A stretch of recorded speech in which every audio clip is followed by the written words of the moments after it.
दोस्तों, आप सभी का एक बार फिर से स्वागत है कि अपने इस यूट्यूब चैनल में। यहाँ पर हम लोग जैसे कि पिछली बार ट्रिग्नोमेट्री के कुछ बेसिक फार्मूलाज पढ़ रहे थे। अगर आपने पिछला लेक्चर मेरा मिस कर दिया है तो मैं पिछले लेक्चर का लिंक जो है नीचे डिस्क्रिप्शन में डाल रहा हूँ, आप उसको एक बार गो थ्रू कर सकते हैं। पिछले लेक्चर से कंटिन्यू करते हुए लास्ट टाइम हम लोगों ने ट्रिग्नोमेट्री के कुछ बेसिक फार्मूलाज सीखे थे कि कैसे डिफरेंट ट्रिग्नोमेट्रिक रेशियोज जो हैं वो ट्रायंगल की साइड से रिलेटेड होती हैं। इस बार हम लोग कोशिश करेंगे कि इन्हीं बेसिक फार्मूलाज के ऊपर बेस करके हम लोग कुछ क्वेश्चंस को सॉल्व करें ताकि और बेटर तरीके से हम इन बेसिक रिलेशंस को समझ सकें।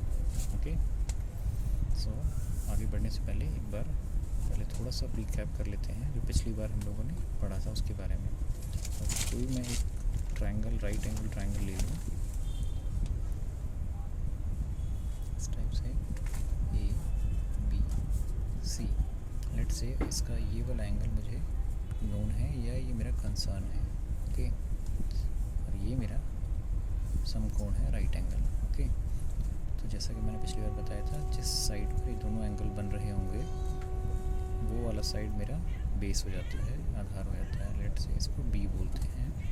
ओके, दूसरा वाला जो साइड बचेगा 90 डिग्री के साथ वाला, वो हमारा परपेंडिकुलर लंब हो जाता है, बी से इसको लिखते हैं हम। और जो तीसरी साइड बच गई वो बेसिकली हमारा हाइपोटेन्यूज होता है, कर्ण होता है, इसको एच से लिखते हैं। सो अगर फार्मूला हम लोग रिवाइज़ करें पिछली बार की तरह, तो मैंने जैसे एक एनाग्राम टाइप का बनाया था, आप उसको ध्यान रख सकते हैं। पंडित, बद्री, प्रसाद, हर हर बोले। इसको हम लिखना था शुरू से एंगल्स में, sine, cos, tan, cot, secant, cosecant. Okay, so अगर मुझे साइन पढ़ना है तो परपेंडिकुलर अपॉन हाइपोटेन्यूज हो गया, कोसिकेंट पढ़ना है तो हाइपोटेन्यूज अपॉन परपेंडिकुलर हो गया, एंड लाइकवाइज। ठीक है, लास्ट टाइम मैं हिंदी में इसका एनाग्राम नहीं दे पाया था। अगर जो लोग हिंदी में मेरा चैनल देख रहे हैं उन लोगों के लिए आप एक सिंपल वर्ड याद रख सकते हैं,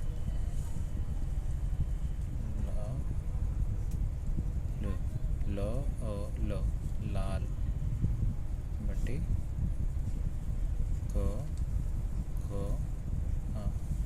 कक्का, लाल बटे कक्का, लंब बटा कर्ण, आधार बटा कर्ण, लंब बटा आधार।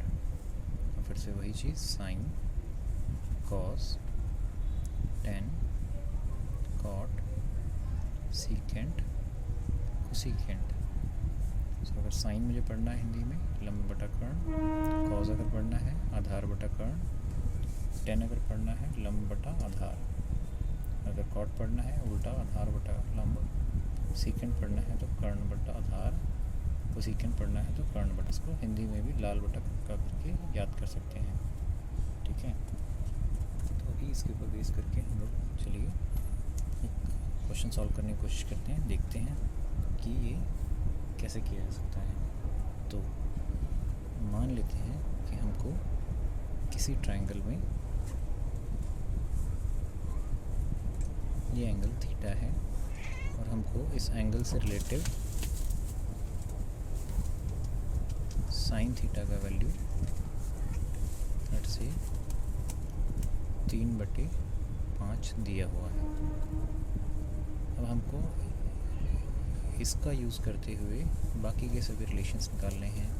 कॉस थीटा कितना है, टेन थीटा कितना है, कॉट थीटा कितना है, ठीक है, सीकेंट थीटा कितना है, कोसीकेंट थीटा कितना है।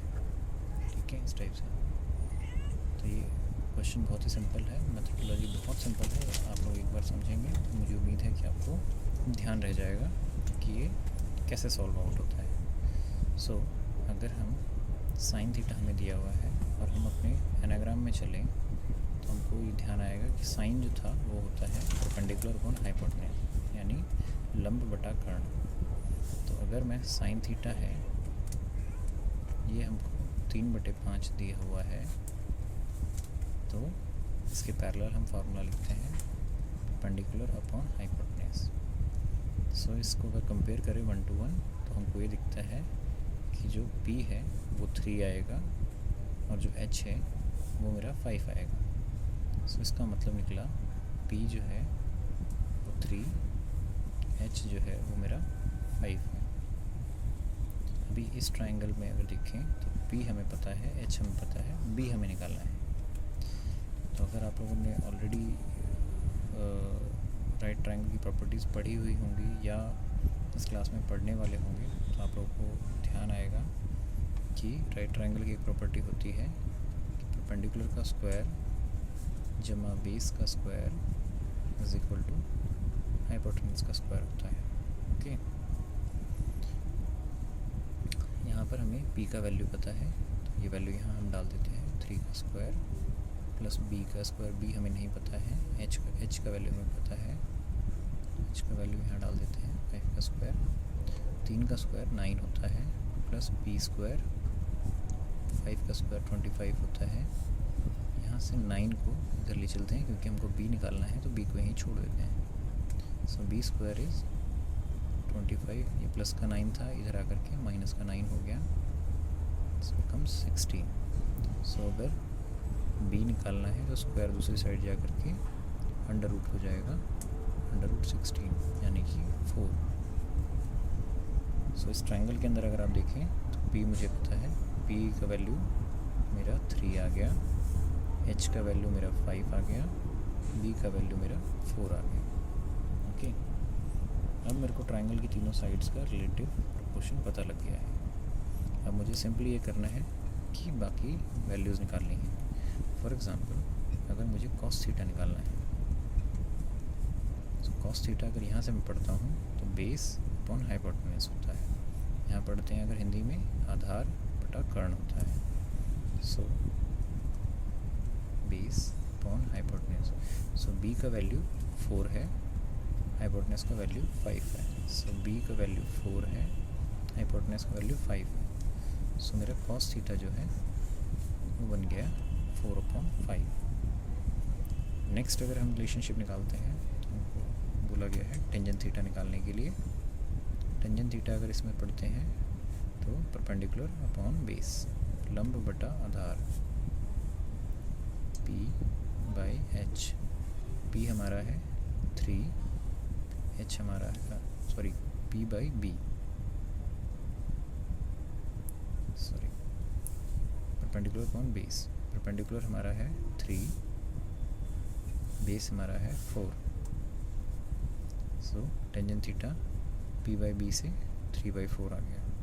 और दूसरा तरीका जो टेंजेंट थीटा निकालने का था, अगर आपको थोड़ा ध्यान आ रहा हो पिछले लेक्चर का, तो मैंने बोला था टेंजेंट थीटा जो है वो एक डिराइव्ड रिलेशन है, मतलब वो बेसिक रिलेशन से मिल करके बना है।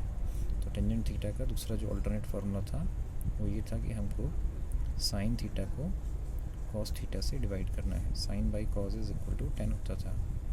तो साइन थीटा मैंने ऑलरेडी मेरे को दिया हुआ था 3/5 बाई कॉस थीटा मैंने अभी निकाल लिया है 4/5।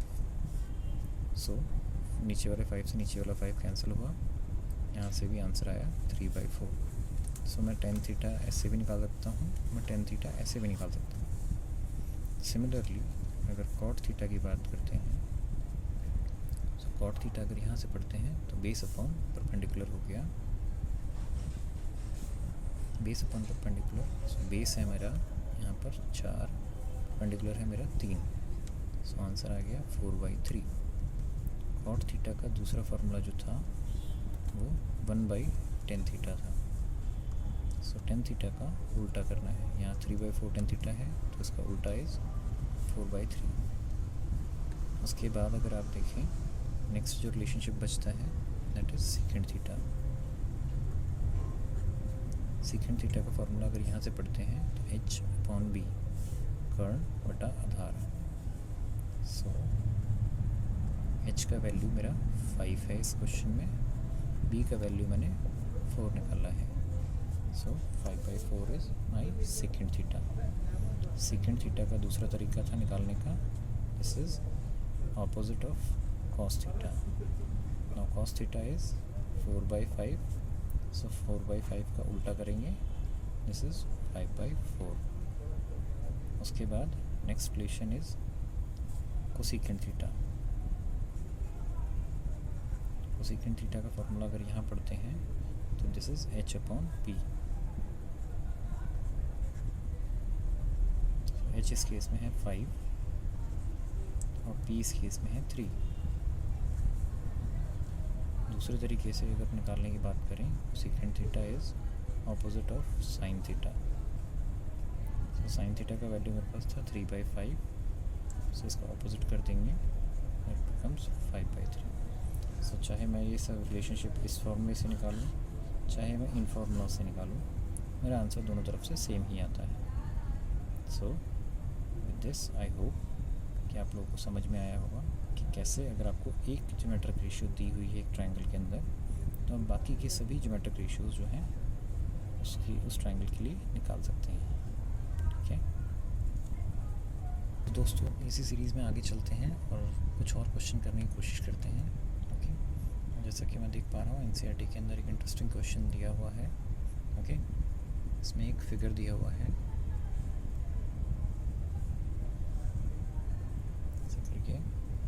फिर मैंने इसको ट्रायंगल को नाम दिया है इसने PQR. ओके, और इसमें PQ जो साइड है वो 12 दी हुई है, 12 सेंटीमीटर या 12 यूनिट्स कुछ भी बोल सकते हैं, और PR जो दे रखा है वो 13 यूनिट्स दे रखा है या 13 सेंटीमीटर दे रखा है. और इसमें क्वेश्चन बोला है कि आपने कैलकुलेट करके बताइए tangent P minus cotangent R, ये वैल्यू कितना आएगा. ओके, सो सिंपल सी बात है, कोई भी रिलेशन निकालने के लिए आपको सिंपल ट्रायंगल की सभी साइड्स जो हैं वो पता होनी चाहिए. इस केस में हमें दिख रहा है कि ऑलरेडी हमको 2 साइड्स दी हुई है, तो हमारा पहला काम यही है कि तीसरी साइड फाइंड आउट करना. और क्योंकि ये राइट ट्रायंगल है, तो जैसा कि हमने पिछले क्वेश्चन में किया था कि हम इसके अंदर राइट ट्रायंगल प्रॉपर्टी लगाएंगे in triangle PQR PQ square plus QR square is equal to PR square. Perpendicular square plus base square is hypotenuse square. लंब का स्क्वायर जमा आधार का स्क्वायर बराबर कर्ण का स्क्वायर. इस केस में PQ का वैल्यू है 12 का स्क्वायर. QR हमें नहीं पता है, QR का स्क्वायर. PR हमें पता है 13 का स्क्वायर. सो 12 का square 144 plus QR square is 13 का स्क्वायर इज़ 169. सो QR निकालना है तो हम 144 को दूसरी साइड ले चलते हैं. So QR square is equal to 169 minus 144. जब इसको घटाएंगे this becomes 25. So QR is equal to √25 यानी कि 5. सो भी हमारे पास QR का वैल्यू 5 आ गया है. ट्रायंगल की तीनों साइड्स हमको पता लग गई है. अब हमको सिंपली ये रिलेशनशिप्स जो हैं वो निकालने हैं. इसने हमको बोला कि आप पहली चीज़ कैलकुलेट कीजिए टेंजेंट P.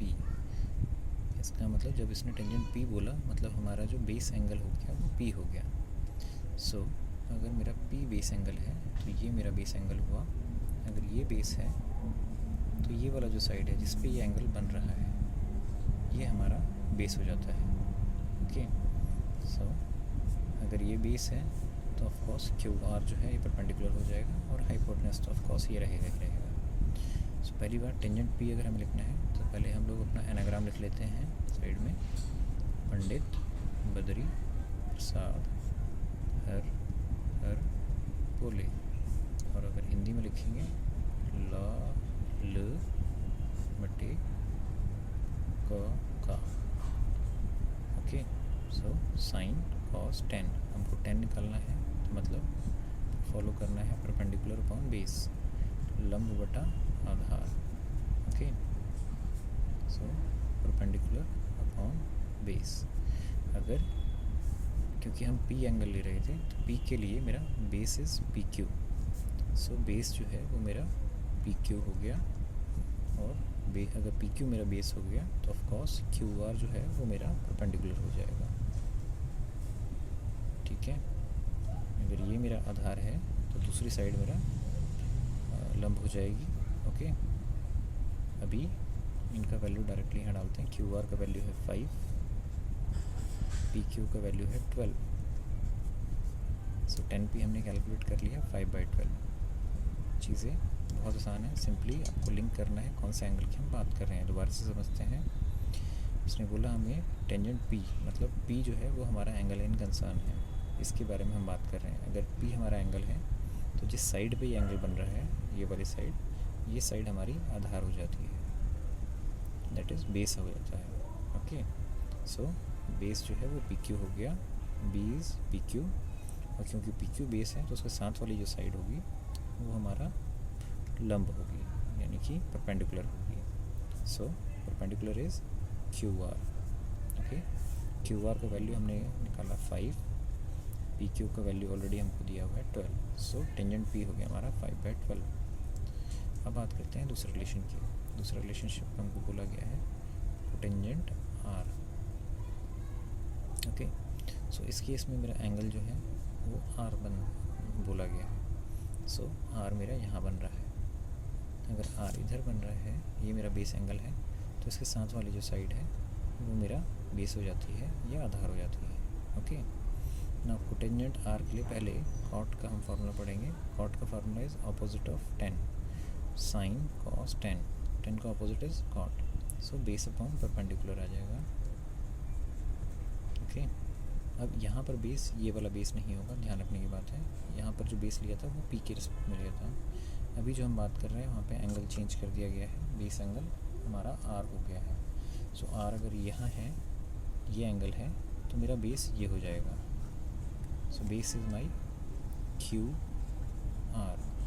ओके, और क्योंकि क्यू आर मेरा बेस हो गया है तो इसके साथ वाली साइड जो है पी क्यू, वो मेरा परपेंडिकुलर यानी कि लंब हो जाती है, लंब हो जाती है। Okay, so this P is basically PQ. Now QR is 5, PQ is 12. So जैसा कि हमको क्वेश्चन में पूछा गया था, tangent P minus cotangent R। Tangent P का वैल्यू मैंने निकाला है 5/12 माइनस कोटेंजेंट R का वैल्यू मैंने निकाला है 5/12। So the answer comes out to be 0. So question बहुत सिंपल है, सिर्फ एक हल्का सा कन्फ्यूज़न इस क्वेश्चन में दिया हुआ था।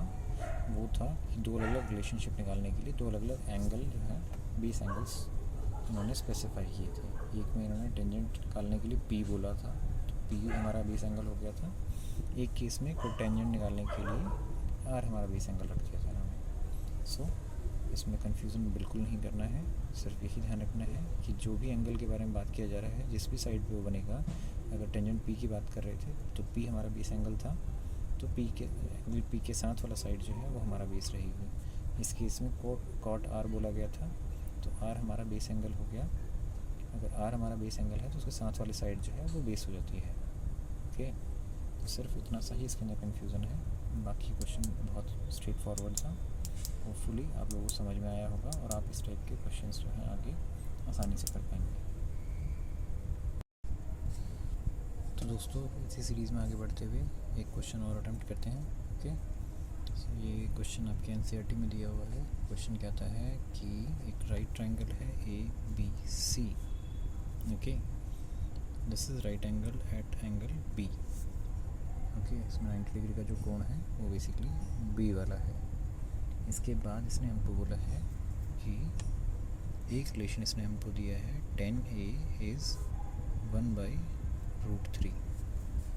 ओके, और क्वेश्चन जो कहता है वो बेसिकली ये कहता है कि हमको फाइंड आउट करना है वैल्यू साइन A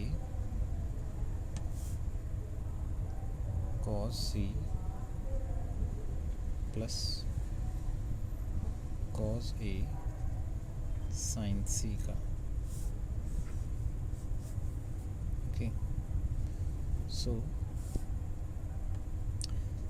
इसमें क्या कर सकते हैं, जैसा कि पिछले क्वेश्चन में हमने किया था, पहला काम यही करना है हमें कि ट्रायंगल की सभी साइड्स का अंदाज़ा लगाना है। जैसे टेंजेंट ए हमको दिया हुआ था 1/√3, अगर हम अपना एनाग्राम लिखते हैं तो इसके हिसाब से टेंजेंट थीटा का फॉर्मूला बनता है P/B।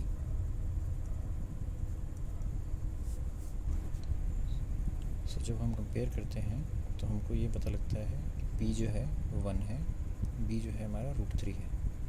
अभी इस केस में P क्या आएगा, क्योंकि एंगल हमने A लिया है, सो ये जो है ये बेस एंगल हो गया हमारा।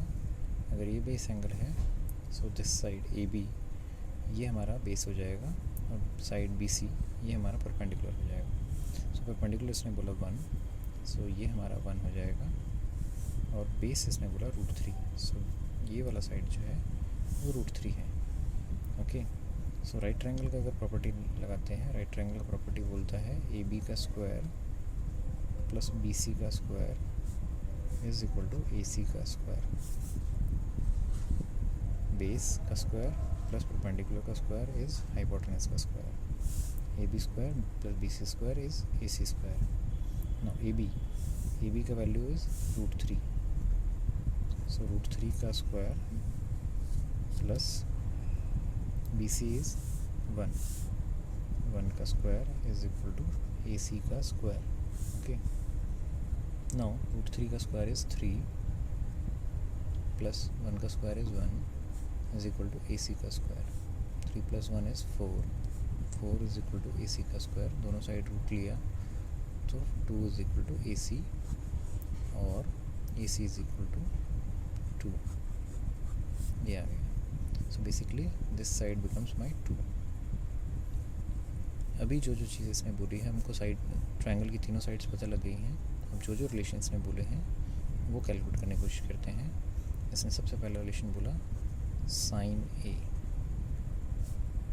साइन अगर हम पढ़ते हैं तो इससे P/H।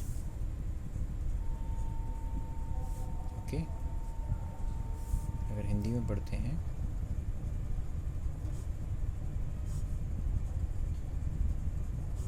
तो लंब बटा कर्ण। अभी P क्या है और H क्या है, अगर A के रिस्पेक्ट में बात करते हैं, A हमारा एंगल ये है, अगर ये एंगल A है तो इसके हिसाब से बेस हमारा ये हो गया। अगर बेस हमारा ये हो गया तो P हमारा ये हो जाएगा, P 1 हो जाएगा, और H तो फिक्स है कि वो 2 ही रहेगा। सो साइन A हमने निकाल लिया 1/2। अभी बात करते हैं cos C की। पहली बात cos का फॉर्मूला यहाँ से पढ़ते हैं B/H, आधार बटे कर्ण। नाउ क्योंकि हम बात कर रहे हैं C की, तो C के रिस्पेक्ट में हमको देखना पड़ेगा कि हमारा बेस क्या है। सो C मतलब ये वाला एंगल हो गया। अगर ये एंगल हो गया तो ये BC हमारा बेस हो गया। ओके, BC का वैल्यू है 1, so base is 1 by hypotenuse. Hypotenuse आपका 2 ही है। ओके, सो इस तरीके से हम लोग cos C निकाल लेंगे। एक बार दोबारा समझते हैं, क्योंकि हमको cos C एंगल बोला गया है, सो C एंगल हमारा इधर बन रहा है। अगर इधर हमारा एंगल बन रहा है सो एंगल के साथ वाली जो साइड होगी वो हमारा बेस हो जाती है। तो इस केस में बेस जो है वो हमारा BC हो गया। BC का वैल्यू 1 है, बेस का वैल्यू 1 रख दिया। हाइपोटेनस वो ऑलरेडी फिक्स्ड है, वो 2 ही रहेगा। इसी तरीके से अगर हम बात करते हैं cos A की, सो cos A में वापस से आएंगे। A हमारा ये हो गया तो बेस हमारा ये है। ओके, ना cos A के लिए दोबारा से अगर हम बात करें, सो बेस अपॉन हाइपोटेनस या आधार बटा कर्ण। ओके, अब इस केस में बेस जो है, क्योंकि एंगल A लिया है मैंने, तो जो भी एंगल है उसके साथ वाला जो है वो बेस होगा, आधार होगा हमारा। सो ये हमारा आधार है, इसका वैल्यू है √3 बटे हाइपोटेनस। हाइपोटेनस फिक्स है, वो तो हर केस में 2 ही रहना है। ओके, सो लास्ट रिलेशन जो बच गया वो है साइन सी का। साइन का फॉर्मूला वापस से लंब बटा कर्ण perpendicular upon hypotenuse. Now perpendicular इस केस में अब एंगल जो है वो हमने सी लिया है, सी हमारा ये है। तो सी अगर ये है तो इसके साथ वाली साइड जो है वो हमारा बेस हो गई, आधार हो गई, और जो दूसरी वाली साइड है वो हमारा परपेंडिकुलर हो गई। तो हमको परपेंडिकुलर चाहिए था, वो हमारा दूसरी वाली साइड है, यानी कि √3। हाइपोटेनस सारे ही केसेस में हमारा 2 ही आ रहा है। ओके, सो इस तरीके से हमने ये चारों वैल्यूज़ जो है वो कैलकुलेट कर ली। अब सिंपली ये वैल्यूज़ उठा करके हमको फॉर्मूले के अंदर जो दिया गया सम था उसके अंदर पुटअप करनी है। सो हमारा सम था sign A cos C plus cos A sign. अभी साइन ए का वैल्यू है 1/2 इंटू कॉस सी का वैल्यू है 1/2 प्लस कॉस ए का वैल्यू है √3/2 इंटू साइन सी का वैल्यू है √3/2। सो 1/2 into 1/2 is 1/4, √3 into √3 is 3, 2 into 2 is 4। LCM लेते हैं 4, so 1 plus 3, so this becomes 4/4, so answer comes out to be 1। so जो उन्होंने हमको सम कैलकुलेट करने के लिए बोला था उसका वैल्यू आता है 1। so hopefully क्वेश्चन जो था वो आप लोगों को समझ में आया होगा। ओके, इसमें सिर्फ इसने इतना सा कन्फ्यूज़न क्रिएट किया है कि 2 अलग अलग एंगल्स की फॉर्म में रिलेशंस मांगे हुए हैं। तो बेसिकली इसने 2 अलग अलग क्वेश्चंस को कंबाइन करने की कोशिश की है, बट कोई ऐसा इशू नहीं है। खाली आपको ध्यान रखना है कि किस रिलेशन के लिए कौन सी चीज़ आपका बेस बनेगी और कौन सी वाली चीज़ आपका परपेंडिकुलर रहेगी। ओके, सिर्फ आपने ये ध्यान देना है कि किस एंगल के रिस्पेक्ट में बात हो रही है। अगर ये आपको ध्यान में रहेगा तो बाकी चीज़ें आपकी आसानी से वर्कआउट हो सकती हैं। स्टेप्स बहुत सिंपल हैं। जो भी आपको रिलेशन दिया है उससे आपको ट्रायंगल की साइड्स निकालनी है।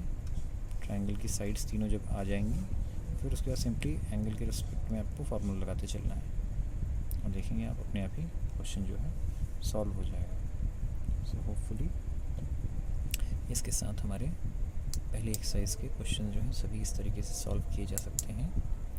नेक्स्ट लेक्चर में हम लोग कोशिश करेंगे कि साइन के कुछ एंगल्स का साइन के नहीं, ट्रिग्नोमेट्रिक रेशियोज़ के कुछ एंगल्स का वैल्यू जो है, स्टैंडर्ड एंगल्स का वैल्यू वो कैलकुलेट किया जाए। फॉर एग्जांपल 0 डिग्री पर इन सारे रेशियोज़ का कितना वैल्यू आता है, 30 डिग्री पे कितना आता है, 45 पे कितना आता है, 60 पे कितना आता है, 90 पे कितना आता है। ये सब स्टैंडर्ड एंगल्स हैं। ओके, और इन पे कैसे कैसे वैल्यूज़ डिराइव की जाती हैं उसके बारे में हम नेक्स्ट चैप्टर में बात करेंगे। मीनवाइल अगर आपको लगता है कि कोई भी चीज़ आपको ठीक से समझ में नहीं आई है जो अब तक पढ़ाया गया है तो आप मुझे कमेंट सेक्शन में टैग कर सकते हैं। ओके, कोशिश करूँगा कि मैं जितना ज़्यादा से ज़्यादा हो सके आप लोगों के क्वेश्चंस का आंसर कर सकूँ। Okay, till then keep learning and enjoy. Bye bye.